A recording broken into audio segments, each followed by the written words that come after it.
Tyler Herro, what a finisher he's becoming. Lane, Oladipo. Oh, that's right. You better mean mug after you dunk on somebody that way.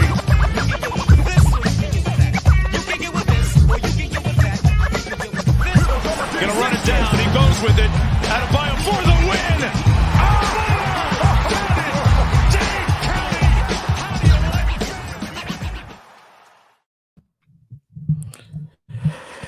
Yup.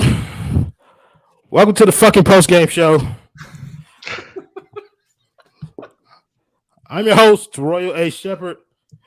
I'm joined by Gadiel Cartagena and Brian Young. We're sponsored by A Aggressive Insurance. She's a wonderful lady.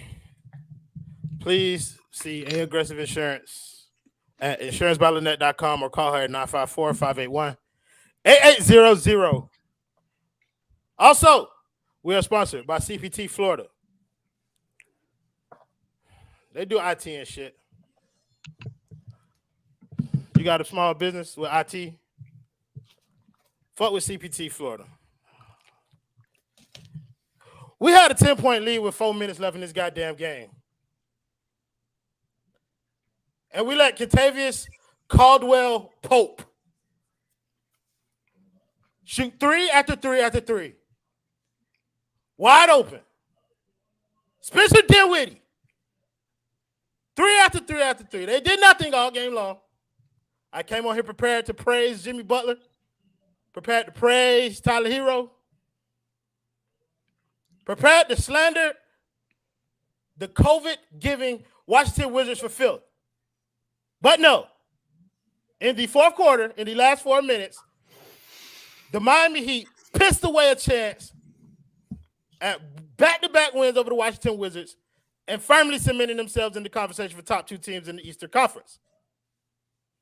Gadiel Cartagena, I'm sorry for yelling at you. I'm not angry at you. I'm angry at Duncan Robinson. Abel Shaw, thank you for the $1.99 dono.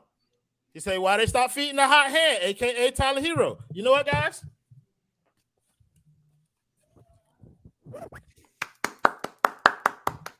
Very nice, very nice, very nice, very nice. I'm going to put this on, but Gadiel Cartagena, in the meantime and in between time, talk about what you saw from this goddamn game. I was so ready to be so happy about this game about 20 minutes ago. And here we are.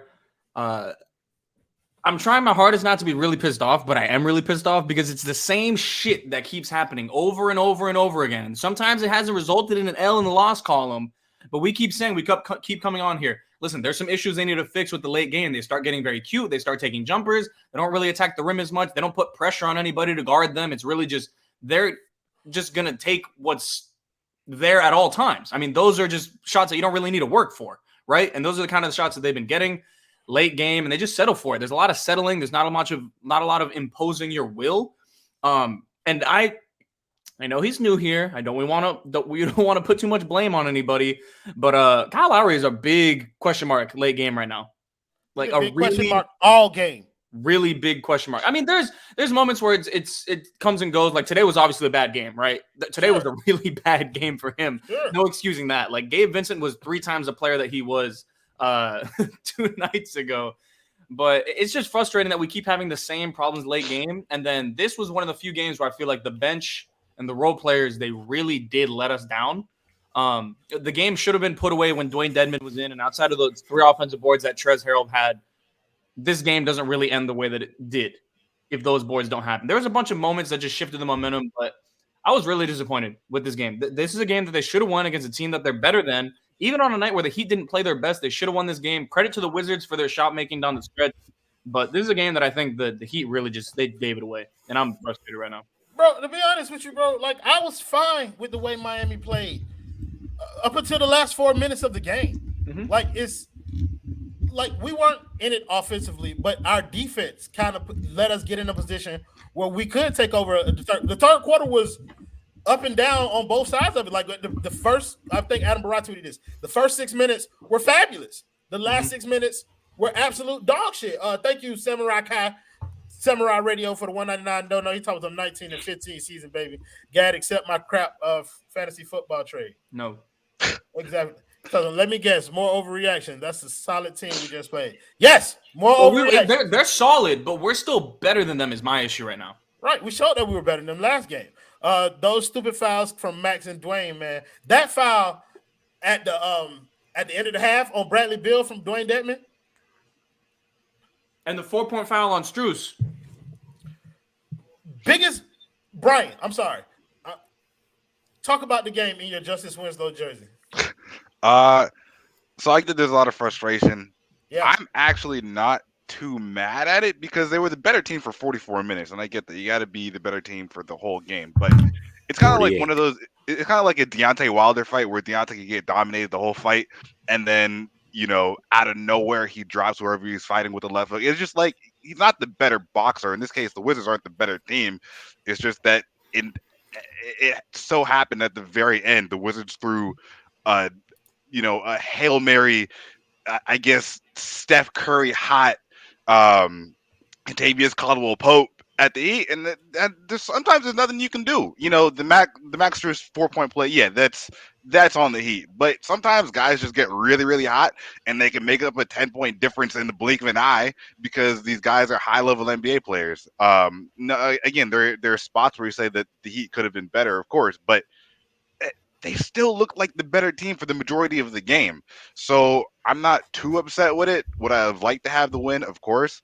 But I still don't take this as, I guess, as bad as it could have been. Fair. I agree with that.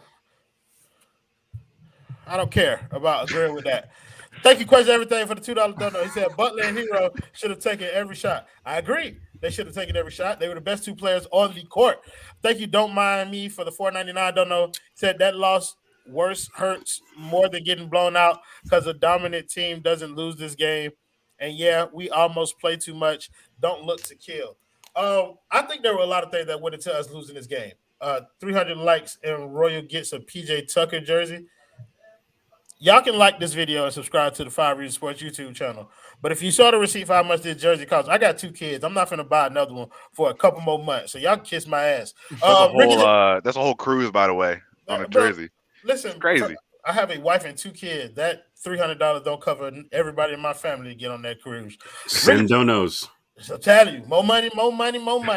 Ricky J. Mark, tell me your thoughts on this game, brother, because I know you're going to tell me the same shit Brian was just telling me. Hold on. Thank you, Nick Ordonez, for the $2 dono. He said KCP looked like prime Duncan. Better. Go ahead. Ricky J. The Lakers right now. The Miami Heat need to stop playing with their food. Yes. I mean, look, they could have beaten the Clippers and the Lakers, but it slipped away in the last 3 minutes of the game. This Heat team was up 10 or 12. I think, no, they were up 16 at one point, if I'm not mistaken. Then it got down to around 10 with about 4 minutes left. Usually once you get under 4, it's for me, it's a psychological thing. Once it's under 3, there's a 3 on the clock, that means the game's about to be over in 4 or 5 possessions if you manage it properly. Game management is key to winning games. I know this sounds like an overly simplistic take, but if you manage a game properly, even if the other side is good from deep, it should be an easy win. If you're up 10 with 4 minutes to play and you're the superior team and you got presumably superior players, you're supposed to win that game. And I know I saw a comment that said that, dominant teams aren't supposed to lose. No, teams lose games like this. It's true. Mm-hmm. But Miami shouldn't have lost this game. This is the same team minus Spencer Dinwiddie, who pretty good player, but come on. That boy strapped all game, Ricky. Yeah, there's no reason. There was no reason to lose this game. I was watching. It's been a good night, but I was able to watch most of the second half and parts of the first before I, had to go be Superman. But it's just look. Royal, I feel you, man. I get why you're annoyed. I get why you're angry. And this isn't even just the Heat loss, so I'm going to play a role thing. No, this is legit. I get it. You know what I mean? This is stupid. The Big Three team lost to the Magic. Every Heat team loses to the Magic. Yeah. I mean, they also lost to the Mavs, too. But, we won't talk about that 2-1 lead in the finals or that 15-point lead in Game 2. That's old news, right? because that Mavs team didn't even make the playoffs the following year. Anyways, look, this Heat team needs to do better. I mean, I heard the excuses before were, oh, we didn't have Bam, so the lead disappeared and what. Well, you had the full team tonight. The only guy that didn't play, I don't think, was KZ. I mean, Herro did his thing. Strus was out there. Bam played for a half. Kyle Lowry existed. Barely. Yeah, guys got to do better. Guys got to hit shots. I mean, if we hit maybe 2 more threes, maybe the game ends sooner, but it didn't happen, and guys just got to do better. Thank you, Alex Campbell, for the $4.99. Don't know. He said, honestly, they need to trust Herro more on defense. Bradley getting the touch, a tough shot step back off of better for us than trying to close out on hot KCP. I'd rather Bradley Beal not be shooting the ball because he was kicking our ass tonight too. Somebody, thank you for the $2 dono. He said Kyle Lowry taking shooting lessons from Duncan. Okay, so I like Ricky's overarching point. People need to do better. Let's talk about people who need to do better. Kyle Lowry needs to do better at scoring the ball. I get everything that he brings to this team. Facilitating, defense, blah, blah, blah, blah, blah, blah, blah, blah, blah. Thickness. Sure. But if you're going to be out there are games that we're going to need you to score. Yep. Not run into the paint and turn around and look for whoever's trailing. The same problem that we had with Jimmy for a little while, where you're always looking to play make, always looking to facilitate, and sometimes we need you to go out there and get your own. And maybe it's not getting to the rim. Maybe it's just him hitting shots. But at some point, our top 2 shooters have to start hitting shots. So I'll give you a choice. You can choose either Kyle Lowry or Duncan Robinson. I'm choosing Kyle Lowry. But, Gad, which one of those guys do you believe their shooting needs to come around first? Like, who needs their shooting to come around sooner rather than later? Sooner rather than later would probably be Duncan, because if you've been listening to this show, there is a bit of a countdown going on here. Yeah.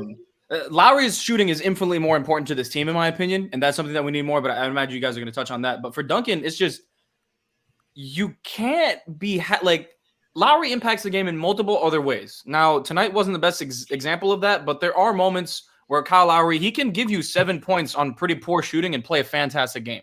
Tonight was not one of those games. Duncan Robinson on 3 of 12 will almost always play very poorly.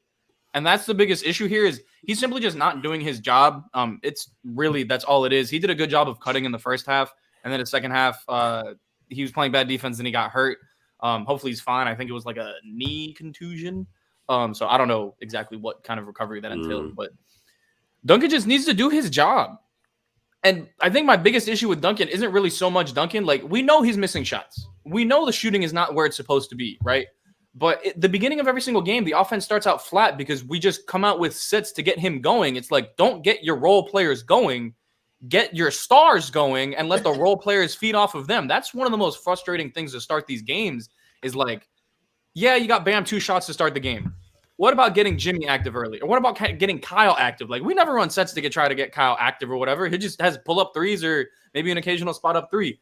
Like, this team just struggles a little bit with, like, a mentality sort of thing where some of these guys don't know when to pick and choose when to attack. We have the luxury of having a bunch of guys that can do it, but it feels like the whole it's like a wheel of fortune as to who's going to be attacking in what possessions, and it looks a little clunky right now. I think this is something they'll work throughout the season.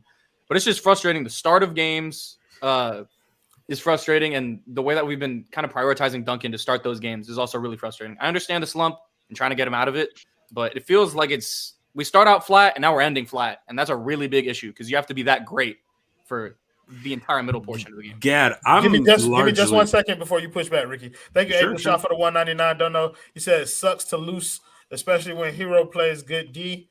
Yeah, sure. Thank you, Alex Campbell, for the $4.99. Don't know. He said last thing, ref needs to be retrained for that missed travel. There were a couple of calls in this game. I try to steer away from blaming officiating. Yeah, this wasn't the refs. Like, this wasn't the refs. This was Miami. Like, if the refs deserve it, like, yeah, they missed the call. But that happens every game. That's not going to do to Miami what happened to them. You wanted to rebuttal real quick, Ricky? Go ahead. Sure, yeah. The officials didn't give up a 10-point lead with 4 minutes left. That was all Miami. That's 1. 2, Gad, I'm with you. Just one thing. Kyle Lowry's the point guard. He has the ball in his hands. He he can call his number whenever he wants, and Oh, Spo for will sure. respect that. So that's if I'm going to push back on anything, it's just that, because if he wants to get involved, he can. No one's going to be like, Kyle, why didn't you pass me the ball? They know who he is. He got a ring. You know what I mean? Yeah. But other than that, you good. Brian, take it from here, bro. Yeah, Brian, I'll come back. Kyle or Duncan? I'm gonna pick Duncan because I've been a Duncan defender, and I'm still of the belief that over these past 4 games, excluding this game, he's shot 40% from 3, so he's bounced back a little bit. But these past 3 games, he's kind of reverted back to slumping, and I'm not one to be like, Duncan, just shoot better, right? Like, I'm not in the NBA, man. I don't know the millions of factors that goes into being a good shooter. Shoot, yes, that's one of them. I would assume it's a little bit more complicated. Crazy, it's true. Otherwise, I think we'd all be making Duncan money, which would be great. But no, I'm not as athletic anymore. fair, I got a bad fair, back fair. and a knee, and I'm 6'2". But yeah, man, if Duncan is shooting even anywhere close to what he's been for the past 2 years, the ceiling of this team changes completely, and it's just Duncan lets his inability to shoot or his struggles with shooting impact the rest of his game. And tonight, I mean, like Gad mentioned, he did a pretty good job of cutting to the basket, but outside of that, it's like, what are you really doing for me if you're not shooting, right? And that's why these conversations about should we start Tyler Herro are going to get louder and louder the more he struggles. I think he needs a therapist. Honestly, I think it's as simple as that. I think it's just in his head with the shooting and then with letting that impact his game. But something in his routine needs to change, I would assume, or maybe he's doing something differently this year that he wasn't doing the previous 2 years. But his inability, his struggles right now are really, really impacting the team in what they can do. So hopefully he gets it right soon. I'm still a believer, but it's concerning. We're advocating mental health here, people. Oh, for sure. Can I get that lob one time? Oh, you know what, bro? What's up? Oh, let me get that. Yes. Thank you.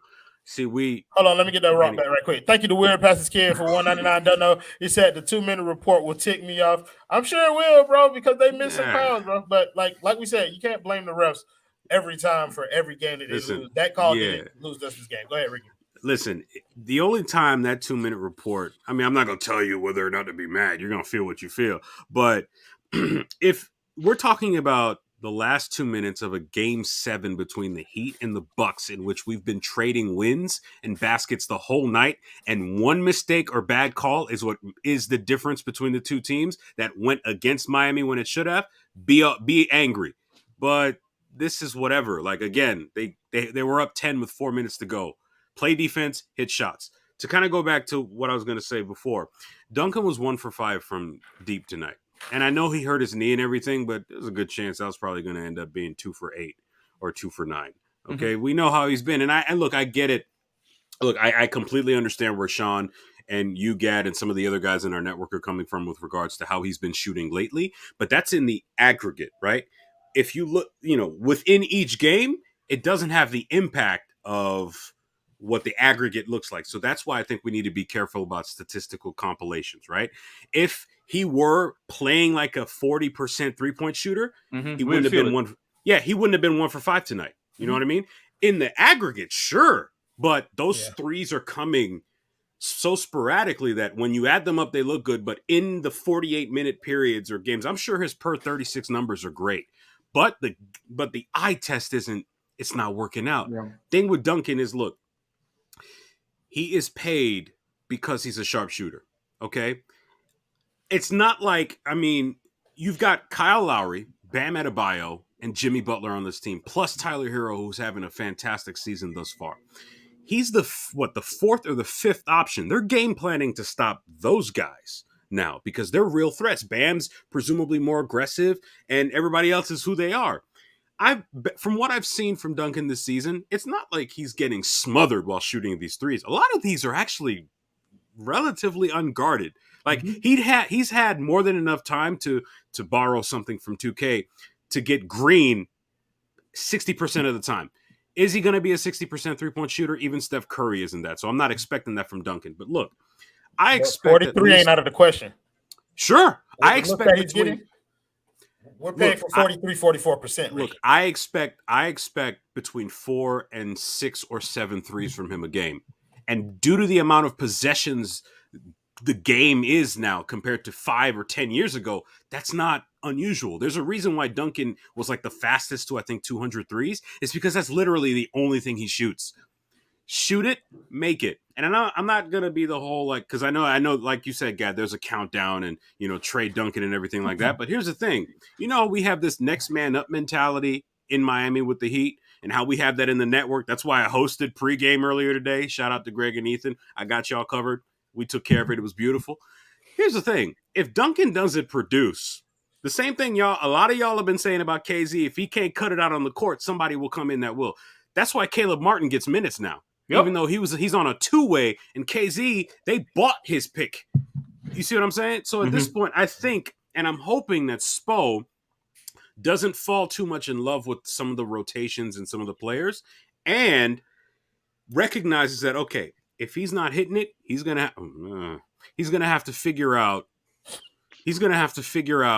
somebody on that team or on that bench that works out. Because at this point, if Duncan continues to struggle like this, his minutes are going to have to decrease because he's hurting the team otherwise. And I think that's a perfectly fair thing to say. I think whether or not you're a Heat fan or just a fan of basketball in general, if you're not doing what we're paying you to do, Pat Riley's still a cutthroat. Don't get it twisted that he's some, gray-haired, calm, mellowed out 75-year-old man. No, that dude, he will still ship you out if you're not cutting it. Let me get to some of these. Yeah. Go ahead. The Weird Passes Kid, thank you for the $1.99. Don't know. He said they need to stop giving Lowry passes.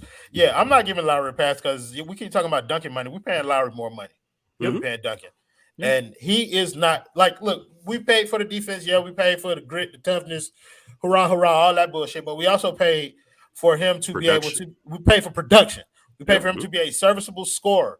We pay for us to be able to afford Duncan to miss shots like this because we have 3 consistent people who can get us points by any means that they have to get them. Lowry is not giving us that. Thank you, David Sasson, for the $5. Don't know. He said Duncan about to be the tallest stewardess in history. Oh, there's some tall ones. Oh, yeah, for sure.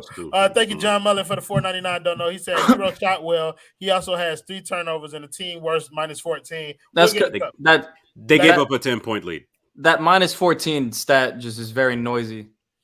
Yeah, it is. Thank you, Weird Passes, again for the $4.99. Don't know. He said late game execution is on Cal, Jimmy, and Spo. They have to be better. Those are the ones I look at when we lose these types of games.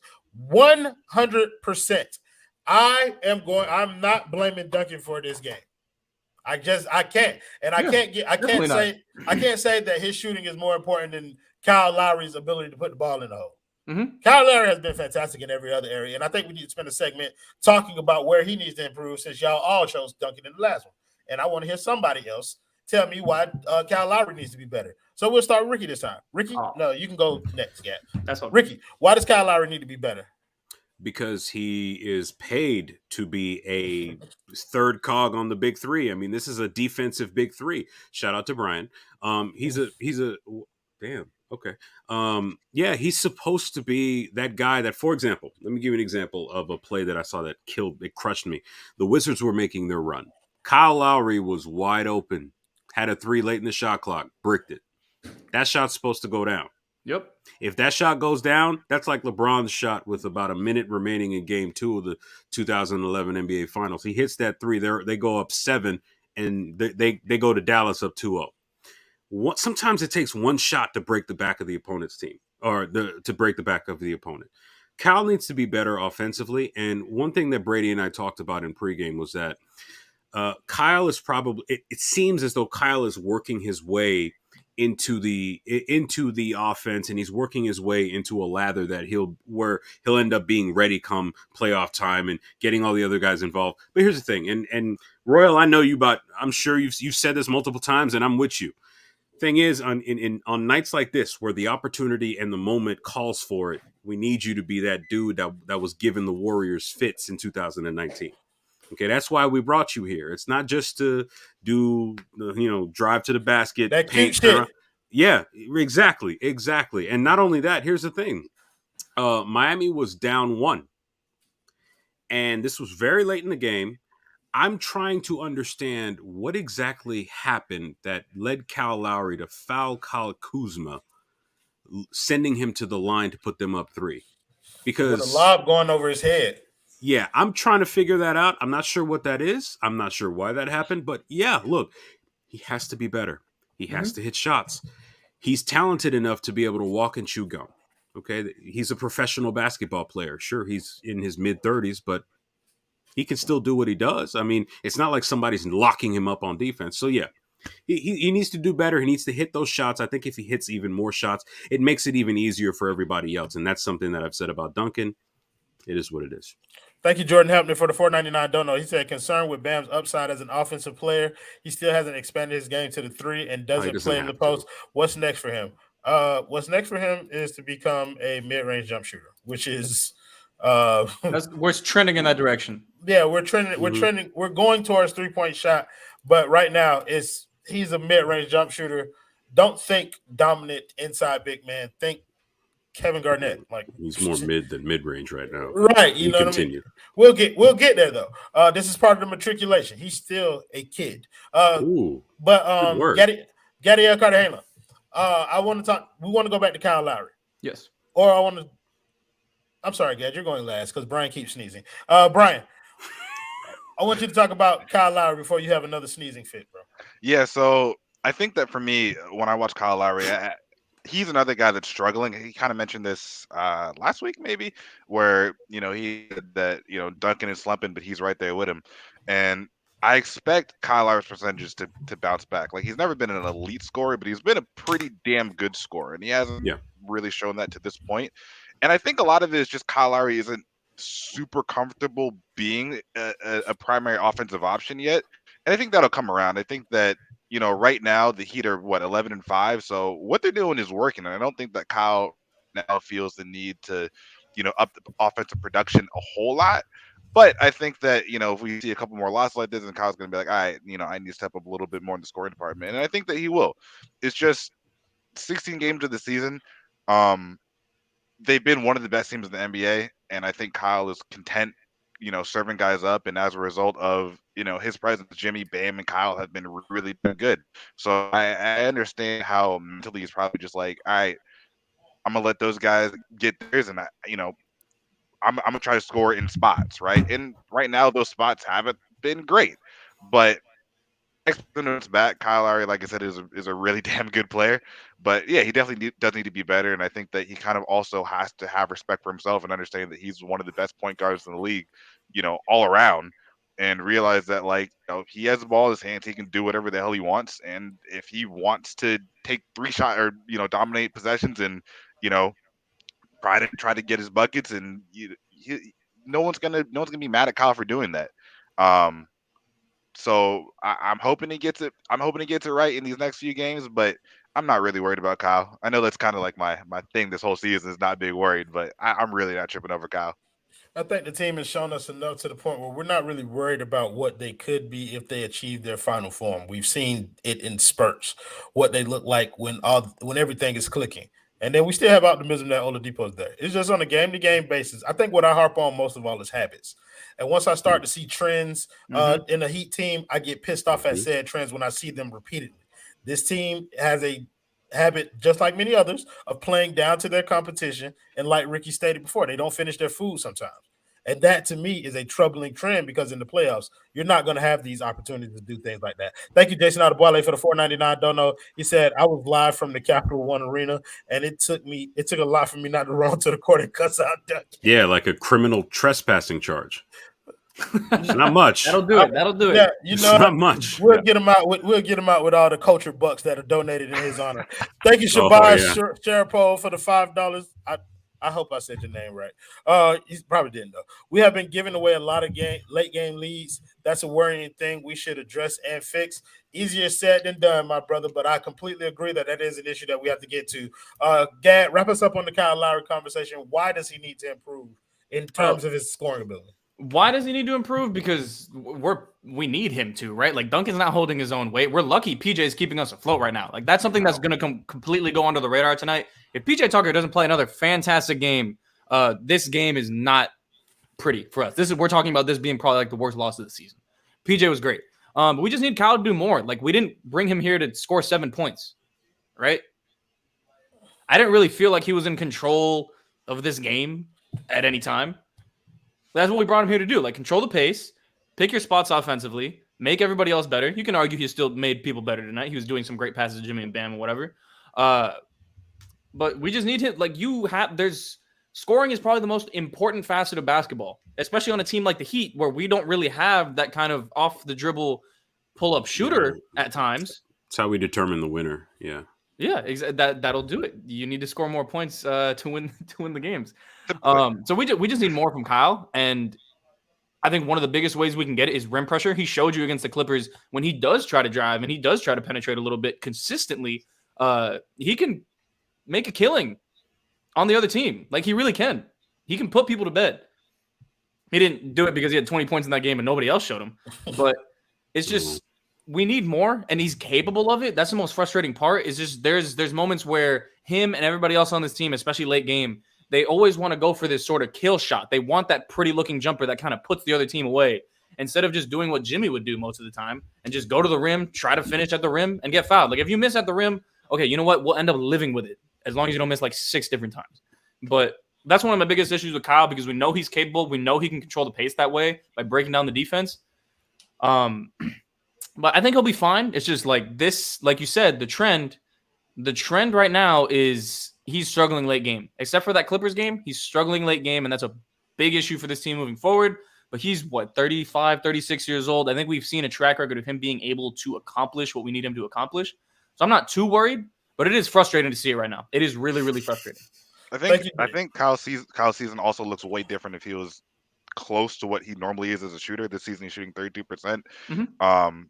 So I think that's a massive part of it. He's leaving a lot of points at the 3-point line, and I expect that to bounce back. And when that does, I think that we're going to have a lot less concerns about the trends, that we're seeing from Kyle Lowry. So it's just like with Duncan. I think it's just a matter of time before that gets back to normal. I don't particularly care how he gets his shit together. Yeah. I care that he gets his shit together. You will. Go ahead. What you was about to say, Gad? Oh, no, I want to see more Lowry and Bam pick and rolls, specifically early on. I feel like that's something we can really start using more. I don't think we're using it enough. Kyle's legitimately unbelievable in the pick and roll. Use him with Jimmy and Bam, and even Duncan as a screener more. It would just make a lot more sense. I feel like we're not getting enough of that. I think we don't get enough of Kyle looking for his shot out of those pick and roll situations. Oh, definitely not. Definitely not. We need him to. He's good at pulling up in the pick and roll. He's been good at that. I don't know why he won't do it. Ricky? No. Oh, thank you, David Sasson, for the $2 dono. He said, watching Detman play takes years off of my life, as does it mine. Thank you to Unidentified Celebrity Review for the Fortnite. Consistency. Every game, something that we wish we had from the subject of this dono. Duncan is a bum. Who am I to argue? But it wasn't on him. It wasn't. Tonight was not on him. There's nights where it's been on him. This was not one of those nights. He just played poorly, but it wasn't the Duncan show. He made 523s in 2 years. He's not a bum. He's just slumping. He's a bum right now, Brian. He's struggling. You call him he's a bum, bro. He's not playing to his basketball ability. Diplomatic. He's a 30% catch and shoot 3-point specialist right now. We can call it what it is. Hold him accountable. He's not playing well. Oh yeah. I'm not saying he's playing good. I'm just saying he's not a bum. So you know what? We're not gonna go all doom and gloom tonight.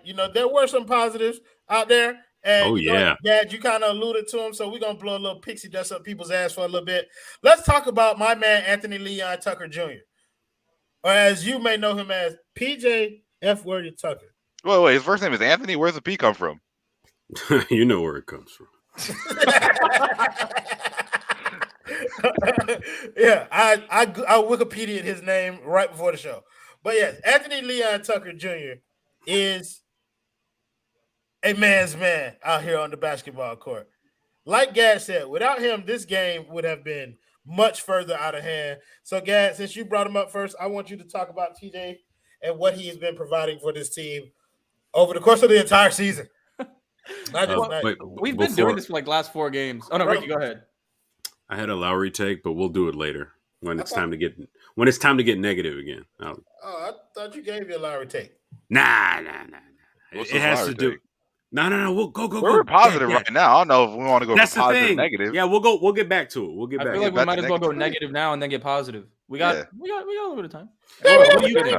Huh? I mean, what do you think? Y'all know I'm always with the shit, so let's go back negative. Let's talk about Kyle Lowry, Ricky. Ricky, what do you think about Kyle Lowry? So I know that we all think he's like a big time clutch performer, but for like 5 straight years, he choked against LeBron in the playoffs. Him and DeMar DeRozan became Is it true? pumpkins in May every year before LeBron went west, That hurt boy his a pumpkin groin, too nowadays. and hurt his groin, and then like they were finally able to get through once they ended up trading DeRozan for Kawhi Leonard, and game 5 they could have won the title, but Lowry choked. But anyways, like, he won the title, so he's automatically a legend that hits. But big he shots has, from like, the line. even after the title, like in the bubble, like he was the reason why the Raptors even pushed it to a game 7 against the Celtics. Like he I think thought he it was had, OG like, Anunoby hitting a 3, but never mind. I know, but like he was the reason they were in that position to begin with, is what I'm saying. Like Kyle In the Lowry bubble. is far and away their best player. I mean, if we In the want to bubble. discredit the bubble, then you can just tarnish everybody's NBA legacy right now. It's just a very stupid point to make. I'm just saying the bubble was weird. It's an anomaly. We recognize everything that was accomplished, but I don't want to use the bubble as like an example for, because a lot of people did that, and we had a lot of miserable Heat fans as a result of that bubble. Everyone thought does last we year were, count then but because we there wasn't weren't fans in really. the season for the first 60 games? Last year was an anomalous. Oh no, season. that's different because there was. Yeah, so Yes, what I'm but saying I is don't like think to the extent of the bubble. But all basketball has been weird and life has been weird for the last 2 years for everybody, is what I'm saying. Like we can take what we've seen from these players, or we can choose to discredit it, and then we have a 2-year blank spot of Kyle Lowry, which is completely unproductive for Heat fans. This was strictly in response to the Lowry bubble thing that you mentioned. No, I know, but it all title. goes together. Like it's just basketball has been played. We can either acknowledge that basketball is played or not. Yeah, but I'm saying his legacy shifted remarkably after that title win. Remarkably. It's almost as if the choking, not the fell short, but the straight up choking from the years before didn't exist anymore. In fairness to Lowry, though, he was also playing against the second greatest player of all time. So. Of course, but it's just I don't it's funny I how don't that's give Jimmy forgotten. Butler shit for losing to LeBron year after year. Well, no, that's not my point. I'm saying it's not just that they were beaten by him. It's a lot of time they choked. I get that. Was they great. Did. That is true. That is true. But yeah, anyway, so that's it. Yeah, we're good. It's just let's just put it in perspective. That's all I got on Lowry. He's fucking ass right now. Is it? Right now. It's Miami. So that's listen, bro. It be like that. That's not just because I say that. Just because I say that does not mean I do not believe that he will bounce back. It means that at this moment in time, playing basketball, Kyle Lowry is ass at playing offense in terms of scoring. Be bouncing. He'll get back right. I want to talk about Anthony Leon Tucker Jr. Yes. PJ Tucker, Gad, I think we were going to you on this. Why is PJ Tucker a fabulous thing? You said we've been talking about this for the past 4 games. It's because he's been so goddamn good. He's so good. He's so good. Like I could gush over PJ Tucker for a full hour of a post-game show rather than getting negative, right? We know. Because what PJ has been able to do is like almost reinvent himself as an offensive player. Yeah. And it's to the point where I feel like we're kind of starting to rely on it night after night, right? Like I wasn't surprised that he had 14 points tonight. It felt relatively normal. He's confident when he only takes wide open corner looks. If he has a contested look, it's a simple shot fake, dribble, and then somebody help me because I need to pass the ball out. I'm not taking a bad shot. And then when PJ gets the ball in the short roll, it's okay. I'm either passing it to somebody else for a great shot or I'm taking a wide open floater from about 10 to 15 feet. It's so smart. He's just playing incredibly intelligent basketball, and it's something that like we're seeing it now. I really, really hope we can count on it later because we're gonna go through the peaks and valleys with a lot of these other players, and PJ's gonna have his own. He's playing at a relatively unsustainable rate. If we can get some semblance of this kind of production in the playoffs, that is going to be a huge X factor that not a lot of teams can match. Normally, your defensive specialist, there's a liability on the offensive end. PJ's been a positive on the offensive end. If we can get that in the playoffs, like he could be the reason why we win a series against a really damn good team. PJ can swing. I'd say he could swing 2 games in a playoff series simply off the fact that he can give you something offensively that not a lot of guys that get paid to do what he does can do. Yeah. So I think to Ricky's earlier point, people can manipulate stats to tell whatever story that they want to tell. However, the stat that Dean Miller put up in our comments cannot be refuted. PJ Tucker is shooting 85% from 3 in the last 4 games. if you extrapolate those numbers, he's the greatest 3-point shooter in NBA history. I said it a week ago. He also missed one during the comeback. That was wide open. Hey, we appreciate him for that. He also posted somebody up and shot a hook shot, looking like prime Kareem out there. Okay, yeah. Look, PJ Tucker, more positive than negative. Brian Young, people want you to speak. Enlighten them with your wisdom on PJ Tucker. I've been speaking, by the way. If y'all want to hear me this is not my podcast. It's not the Brian Young podcast, by the way. If you want an hour of me just talking, y'all Venmo me like $100 and we'll talk. But outside, it doesn't cost money to make a podcast. All right. Hush your face trying to stop this capitalism. You're right. Yeah, PJ has been a revelation. Again, I've said like time and again how I expected basically nothing from PJ offensively. And the corner threes, you expect them from PJ Tucker at a much lower rate than he's shooting them now, or much lower efficiency than he's shooting them now. But like the fact that he's hitting hook shots and floaters is like, what? Where does this come from, or where is this coming from? It's crazy. And I think it on one respect, it's like I think that we underestimate the fact that PJ Tucker is literally one of the best basketball players on the planet. And he can make hook shots, right? Like he can make shots 5-10 feet from the basket. He should be able to. It wouldn't be in the NBA, but it's still kind of crazy to see. And I think that, to your point, it feels like we're kind of relying on PJ Tucker for offense. I mean, if PJ Tucker didn't have 14 this game, if we had a 2.2 rebound game like we might expect from PJ Tucker, plus a really great defense, this game isn't even close. And I just think it's crazy that at 36, PJ Tucker has reinvented himself as a pretty decent offensive player. He's not scorching, it's not scorching the net. So I guess for PJ Tucker, for his level of normal protection, he kind of is, but he's become a decently reliable guy on that end.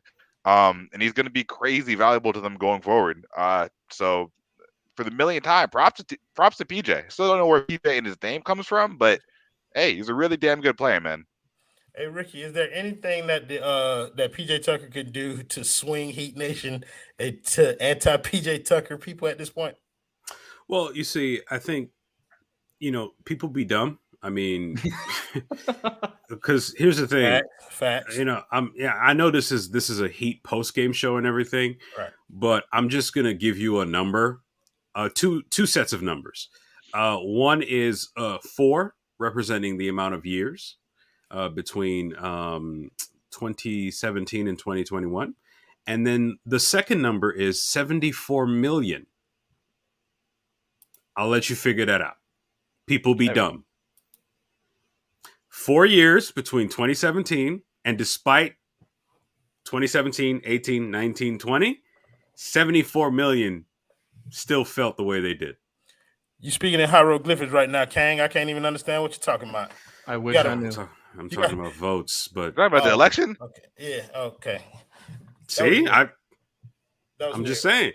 Look, if you're anti-PJ after all this, you're speaking with your third eye right now, Kang. These devils aren't ready. Look, at this point, PJ has certainly earned his keep in the first 15 or so games of the season. He's like, I think it was Gad that said this. He's going to be a guy that could very well win you a playoff game, if not a series. That's important. No, we don't celebrate injuries. We celebrate the money, but not the injuries. I mean, the guy perfectly worded, King. I have nothing else to say. This is a guy who, I mean, it's going to be fun to see what other facets of his game are able to be showcased under Spo's offense, because we know Spo loves tinkering with and toying with the players that come to this team, and it's going to be cool to see. PJ's a solid dude. I'm not sure the whole Miami PJ hashtag thing might, ever catch on, but hey, we shout out to the Bulls writer. She's trying real hard and we applaud the effort. We love her for it, but yeah, I think he'll be cool. He'll be great. Go PJ. I do want to say, I do want to add that at 36, I'm still not super comfortable with him playing near 30 minutes every night. I think tonight he played 34. Me neither. And he plays he's like a running back in the NFL where his play style is very conducive to those bumps and bruises that you miss a week or two, right? Yeah. That's what really worries me. Like, I hope Markieff is able to get back soon, because we just need. I love that PJ Tucker can be relied on, but we need to not rely on PJ Tucker until games 82 through 98 of the postseason. Yeah. Thank you I agree. very much. That is an excellent point. Let's talk about. I feel like we've always done this, and we've wait too long to get to him. So I don't give a damn what he does next game. I'm starting with him. Let's talk about Jimmy Butler. That man is legitimately the best player in the NBA right now. Whoa, you over Steph? Nah, bro. Two-way, I'm taking Jimmy, bro. Steph's defending now. Like look, I love bad. the Jimmy praise. I love the Jimmy praise. But He's putting up like 33 a game. Huh? Steph is 1A. Steph is 1A. But Timothy by himself. Timothy Butler. He's crazy though. Let us know in the comments though. Who's the better player right now, Steph Curry? Oh yeah. Jimmy Butler? Let's ask Heat fans who they think is Shut better. your mouth, Ricky J. Mark. I'm gonna stop you while I'm talking. Getty Carter. Talk about Jimmy Butler tonight. I won't go as far as saying he's top 1 or 1B, but he is most definitely playing top 5. And I've always been a big believer that if you have the best wing in a playoff series, you have a pretty damn good chance of winning that series. Now, that isn't a blanket statement. You need to have the team supporting them and whatever, but I think the Heat kind of have that. The Heat might not have, or Jimmy might not be better than Kevin Durant, but if he can go head-to-head with Kevin Durant for a series, I like our chances. If you can go head-to-head with maybe someone like Giannis or whatever, I like our chances. I know it sounds crazy to say those things, but he did it against LeBron James, who's Thanos. And I know Ricky's going to say it was in the bubble. Thanos. It's not Thanos. They said Thanos throughout 5 hours of film footage. Where's Thanos? That is so triggering for me. Gosh. It was in the bubble. I'm sorry. It wasn't real. By the way, comments, I'm speaking in hyperbole. I too believe that Steph Curry is an absolute absurd basketball player right now. He's playing on a different stratosphere. However, I do not host a fucking Steph Curry podcast. I host a Miami Heat podcast. So right now, the agenda that I am pushing is Jimmy Butler is the MVP of the NBA. MVP? Ooh. He's top 5. Top 1. But one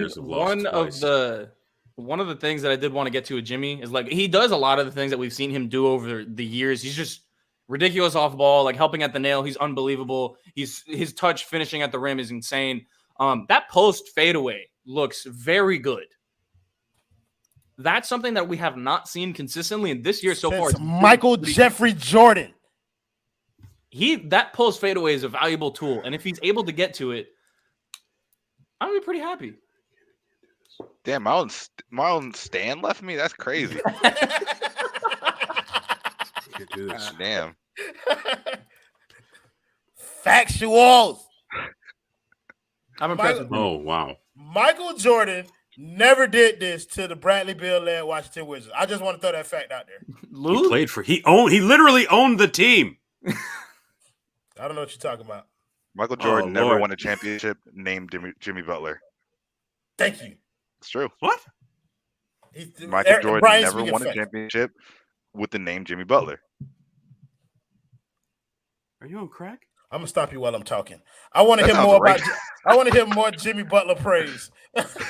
Brian, Jimmy Butler, praise him. What's going on here? Jimmy Butler is fantastic. Yeah, he's definitely gonna get some MVP votes by the end of the season. This kind of feels like last year a little bit though, where he started out super hot, and he kind of cooled down a little bit. I don't know if it's gonna happen. Sprain his ankle and catch COVID, so like that's fair. Yeah, that'll do it to you. I don't think I could overcome that. No, I don't think most people could. And I'm hoping that he stays healthy and he's gonna get a lot of votes this year. But I think what's most impressive is the shooting. Like the mid-range shooting has been fantastic this season. And I think the past couple of years we kind of had the conversation of had that lost Jimmy just as a player, which it was fine because he was still amazing, but that has added a whole new dimension to his game. He's still drawing fouls, he's still playing amazing defense, he's still playing that point forward role, but the fact that you kind of trust him as like a two-ish level score, not even two-ish, definitely a 2-level score, I think has opened things up, and he's playing at an MVP level. If Steph Curry wasn't going supernova every damn night, you might have a legit conversation about Jimmy Butler being the number one guy for MVP. I mean, Giannis dropped 47 on AD the other day. Ricky, yeah, but also the Lakers are terrible. And I mean, Giannis is really, really good. So Ricky, I'm talking gonna stop you while I'm talking. We finna talk about Jimmy Butler. If the next words out your mouth are not Jim VP, then we moving on. Ricky Butler. I was ready to go crazy tonight. Jimmy Butler MVP. is an amazing player and a triple-double threat every night due to his unstoppable, relentless behavior on defense and offense. This feels forced. Yeah. If he had been, all right, I'm saying it.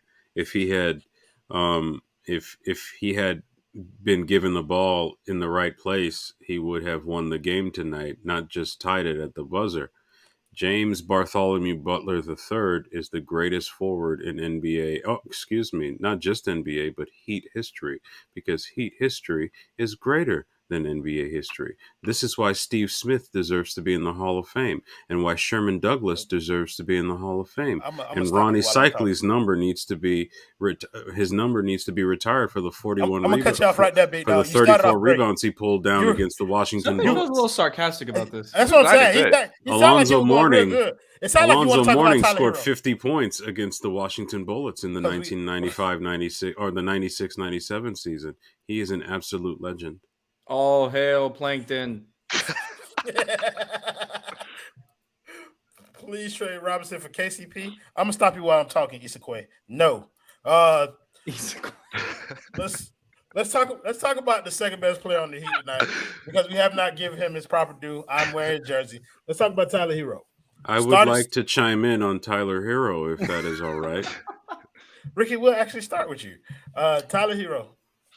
I have never been more impressed with a second to third year growth pattern since Dwayne Tyrone Wade Jr. Tyler Herro has clearly demonstrated hard work and effort as a result of his endless training during the summer, and it has been demonstrated not just on offense but on defense. His defense has been admirable. He doesn't just try hard, he makes stops. And that is one of the most interesting things to see because physically, he wasn't expected to become a borderline defensive stopper. Not only that, his offense has been bolstered by the fact that he was able to gain what looks to be 10 pounds of muscle in the offseason. It is clear that he has changed his diet in a way that has benefited not just his strength, but his stamina, agility, and his ability to elevate for his jump shots.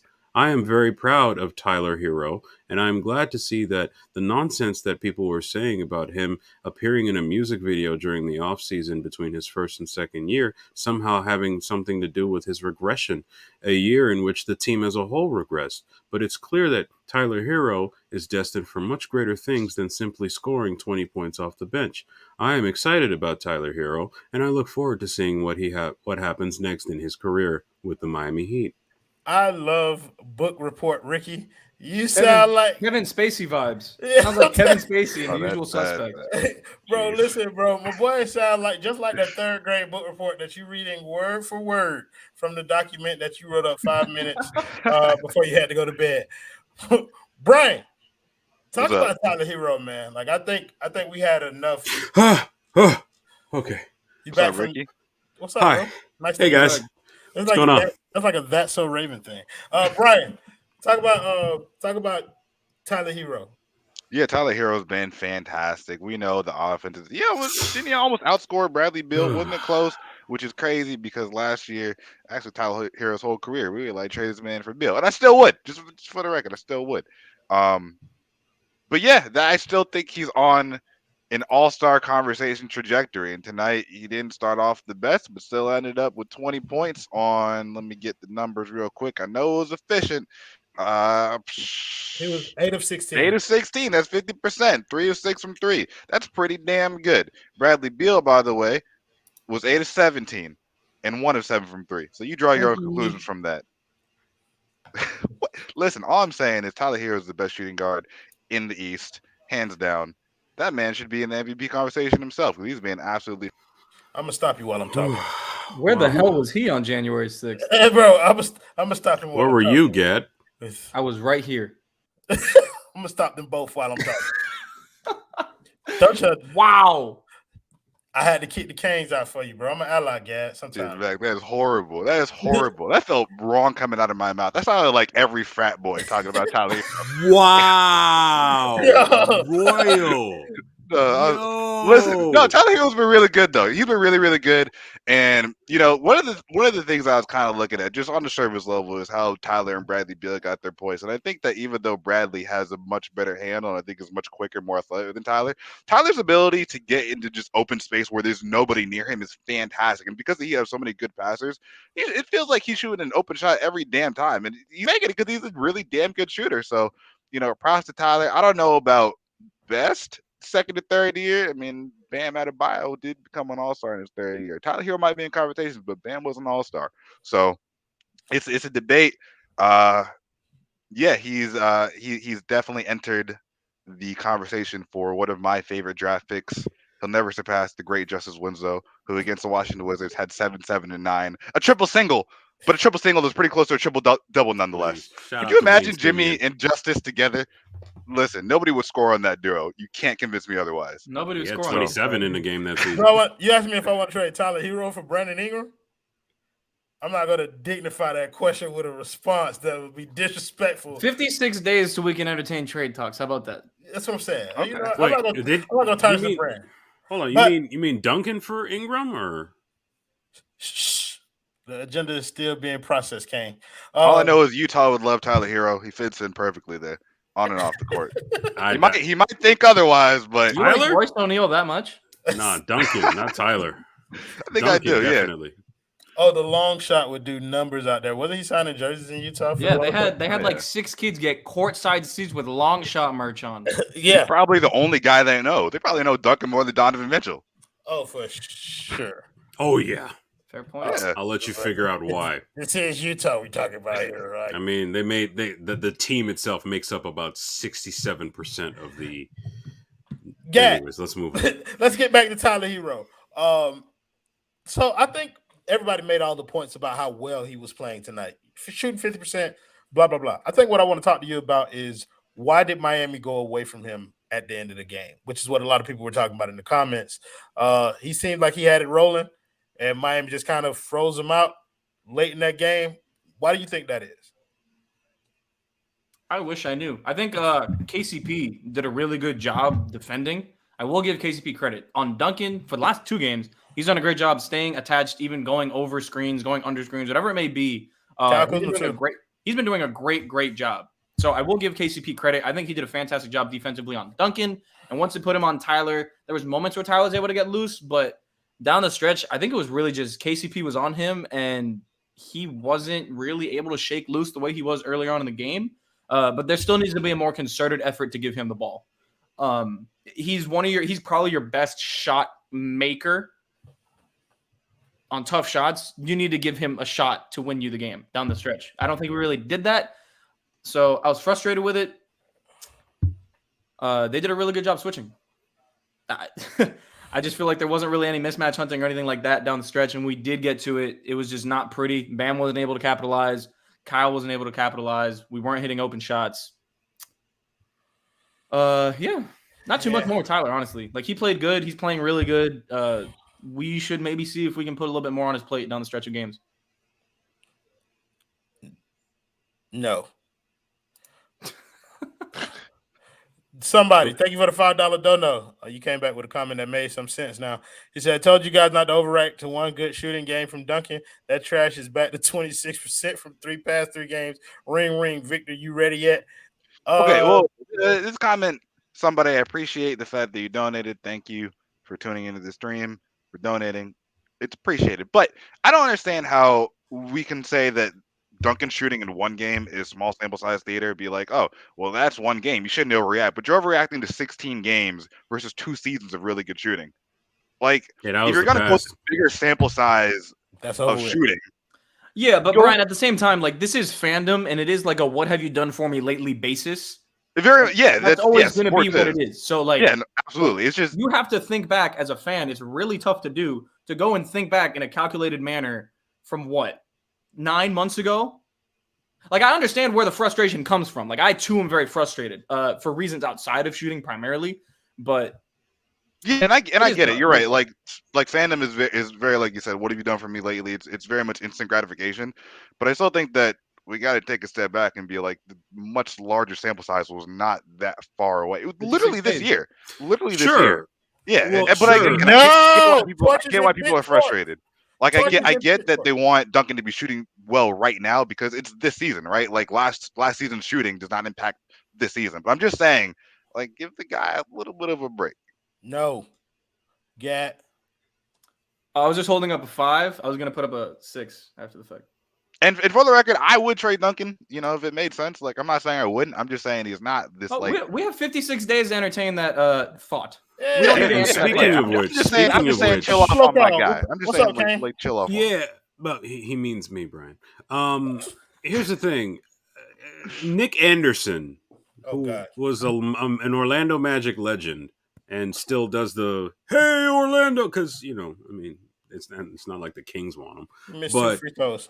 Right before Game 1 of the 1995 NBA Finals, he was a knockdown free throw shooter. From that point on, it got so bad he needed a sports therapist to even be respectable again. So, watershed moments can happen. You can be good 1 year and then, or 3 years or 4 years, and then be bad the next. It's possible. I mean, it's not out of the ordinary. Things happen. I mean, what's his name? Markelle Fultz was a pretty solid shooter in college. He had a solid, solid jumper, and then he ended up in Philly. And next thing you know, They did something to him. I don't know. exactly. But I That's still what I'm feel saying. like, I guess my point is more Something to that water that's Philly. an anomaly. Like, I wouldn't say that's a normal thing for someone to be really, really good at anything and then just fall off. Like, I don't know. Maybe it happens. I can't predict the future. Maybe Duncan is a sub 35% shooter for the rest of his NBA just career. gave I you an wouldn't bet example. on it, but I just think it's really unlikely. And I get the frustration of him not performing up to his standard and up to what the team needs in his contract for the moment.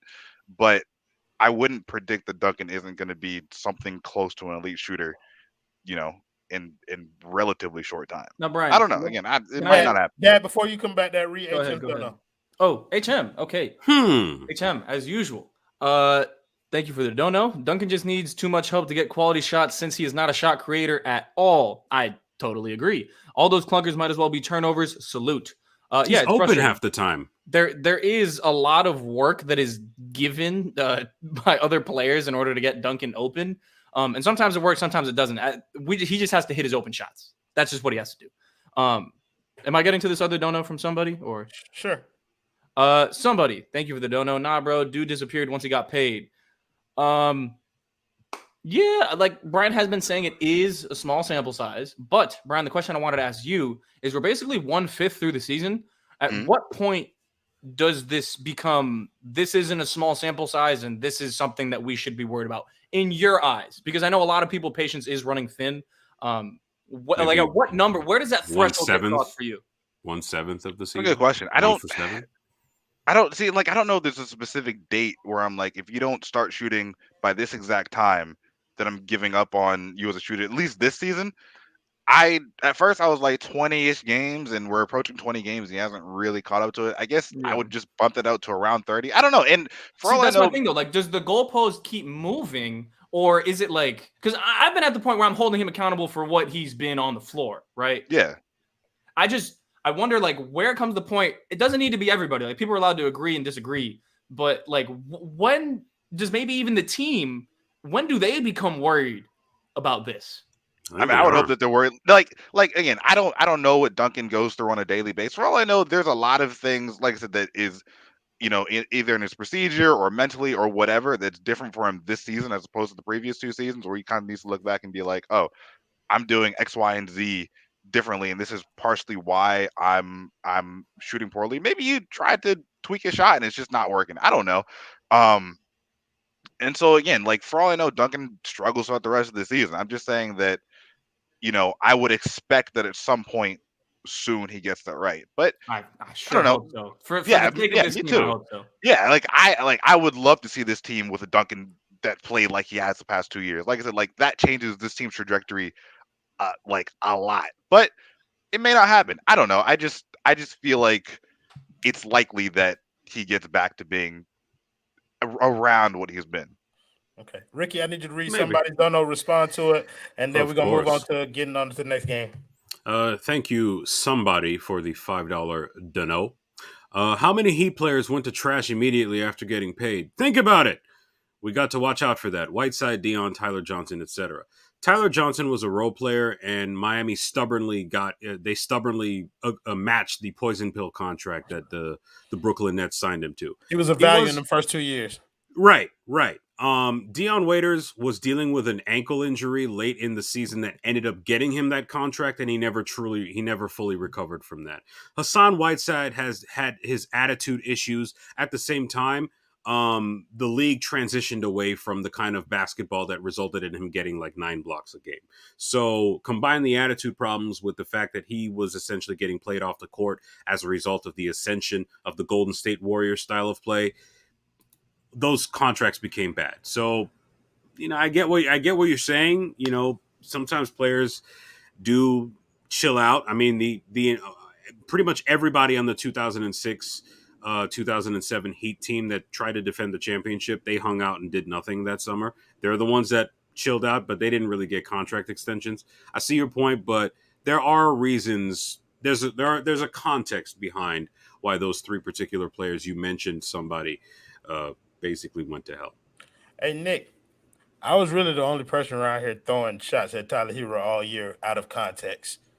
So just at me, bro. Like, yeah, I'm throwing shots at Duncan too, bro. I'm not here for context. These esteemed members of my panel are here to give you basketball insight and context. I'm here to say whatever I want. And that's exactly what the hell I'm gonna do every time I get on here. Say whatever I want. So Bro's a spiritual leader. Yeah, bro. I'm the emotional core of this group, bro. Which means I'm the most emotional person here. Which means I can go wherever I want to go at any time. So next game, we got the how light skins be. Exactly. You feel me, bro? I'm going to lay in the bed of roses after we get off of here, bro. Petals.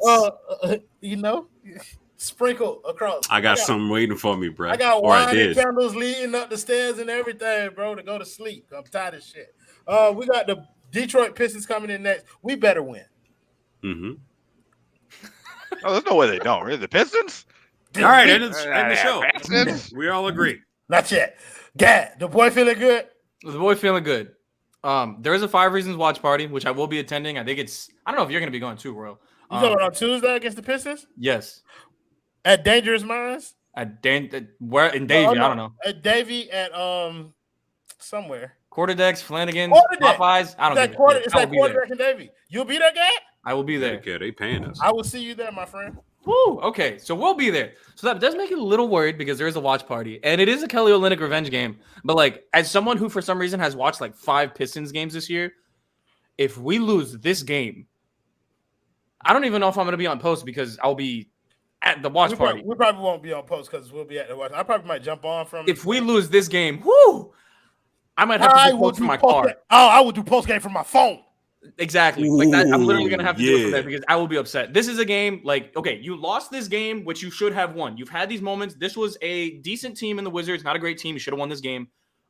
This is okay. Bounce back. It's not super okay, but it's okay. Teams lose games. Bounce back from this game in convincing fashion against the Pistons and the Timberwolves the night after. But you need to win this game. I think the Heat are up to the task. I think they are that kind of team. I think they will do it, but they have to win this game, and it'll be all smiles. Yes, thank you somebody for the $5 dono. He said, "Okay, how many games in of Duncan playing like trash this season until you pull the plug and go in a different direction? I'm going to hold you guys to it.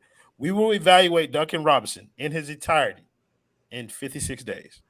January 15th. January 15th. For no particular reason. For no particular reason. That is the first day that you hold us accountable. On January 15th, come back, somebody. Give us more of your $5 and hold us accountable for how we feel about Duncan Robinson and where we are. Also, I think any of us are cool with doing anything that improves the team theoretically. Like I don't think anybody's saying that in 56. No one's married to any player. Yeah, absolutely not. Well, KZ player. Hey, what? Hey Z? Chikezi. What's up? You know what? Hey, you don't know that if he played tonight, they might have won. They might have won. They would have. That they would. By 7. Season 2. What if? Yeah. What if KZ played versus the Washington? Right. Brian, What's up? the boy feeling good about The the boy Pistons? feeling great. It's the goddamn Pistons. We're gonna blow them out. Like it's not even a question in my mind. Like it's gonna be a great game. Tyler's probably gonna have 30. Jimmy's gonna have a fantastic game. Kyle's gonna bounce back. Bam's gonna have a great game. Like, come on now. We're good. We're good. I'm not even worried about it. For the $5 donut, he said, "Okay, you got it, my boy. I appreciate you." And you know what, Brian? I like the way you phrased that, bro. Like that sounds real nice. Kang Ricky, Mm-hmm. the man feeling good. The Miami Heat, when they play the Detroit Pistons, will be akin to me running through the Elite Four in just about every Pokemon generation you can think of. It's Shout no out to mercy. the game. Yeah, it's no mercy. If you see my Zekrom, it's over. If you see my Zapdos, it's over. If you see my Groudon Primal Reversion, it's over. If you see my Kyogre Primal Reversion, it's over. Like you do not, the smoke is not desired, nor wanted, nor needed, but it's coming. And look, Cade Cunningham is a star in the making, but Come on. I wouldn't. It's the Pistons. Like, matter of fact, we're going to piss on Detroit. I just lost Michigan in 2042. What the fuck? Well, the Heat about to blow that shit out. Fuck is you talking about, Ricky? I don't know what you just lost. Michigan. You running for president, bro? I'm not getting all these degrees for nothing. Hey man. I love it. I would. Hey, I'm fucking with it. Hey, Ricky. RickyJMark.com. The platform is already there, Playboys. I'm just saying. Hey man, I'm with it. I think you guys already alluded to all the reasons why I believe that we're going to beat the Pistons. They are the goddamn Pistons, and we are the Miami Heat. This is going to be a revenge game, pure and simple, for the Miami Heat. Gadiel Cartagena, several people pointed out in the comments that Kelly Olynyk is hurt, so he will not be having a revenge game. He's going to be on the sidelines. Right. MCL. Yeah, so he's going to be. I don't keep track with Kelly Olynyk anymore. I'm sorry for being wrong about that, guys. He does not play for the Miami Heat. I do not expect you to keep track of his every movement. Question everything. Thank you for the $2 dono. Said, where does the P in PJ Tucker come from, Ricky? You know. Stored in the what? Papa John's. You know what, guys? I think that we have about covered it. That's HR sending Royal an email. Hey, like, yo, we're in trouble. Thank you to everybody in the comments joining us, making the show much more fun than it would have been without you. Thank you to my guys, Ricky, Brian, and Gadiel Cartagena for joining me. Light crew tonight, but a good crew. I think we did a solid job. Kept y'all on here for an hour and damn near 15 minutes. Right. Yeah, right. And the boy was pulling double duty, hosting and producing at the same time. You're welcome. So, okay, J. Cole. As customary fashion, you know how the kid do, man. The real is back. The veil is back. Flo Bananas here, peeled is back. Play the video, me. Jimmy buckets! Clutch time! Tyler Herro, what a finisher he's become. Lane, Oladipo. Oh! That's right. You better mean mug after you dunk on somebody that way.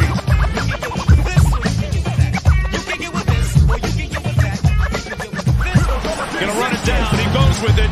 Adebayo.